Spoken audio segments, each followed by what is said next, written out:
দেশের নির্বাচনী প্রক্রিয়া, বিচার বিভাগ, স্থানীয় সরকার, গণমাধ্যম, অর্থনীতি ও শিক্ষা ব্যবস্থায় প্রয়োজনীয় সংস্কারের পর বর্তমান সরকার একটি অন্তর্ভুক্তিমূলক ও বহুদলীয় গণতন্ত্র প্রতিষ্ঠার মাধ্যমে একটি অবাধ, সুষ্ঠু ও অংশগ্রহণমূলক নির্বাচন অনুষ্ঠানের জন্য প্রতিশ্রুতিবদ্ধ বলে জানিয়েছেন অন্তর্বর্তীকালীন সরকারের প্রধান উপদেষ্টা professor doctor Mohammad Yunus.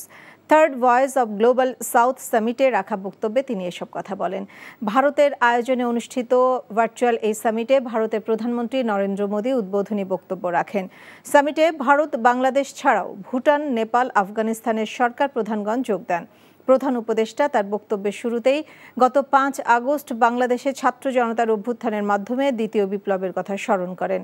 Carbon নিঃসরণ, সম্পদ কুক্ষিগত করা এবং বেকারত্ব, এই 3 সমস্যাকে শূন্যের কোটায় নামিয়ে নিয়ে আসার মাধ্যমে একটি বৈষম্যহীন ব্যবস্থা গড়ে তোলার উপর গুরুত্বারোপ করেন তিনি।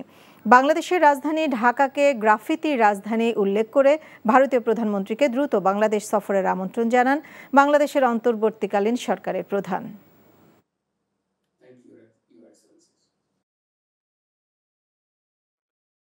Our task is now to carry out vital reforms in our electoral system, judiciary, local government, media, economy, and education.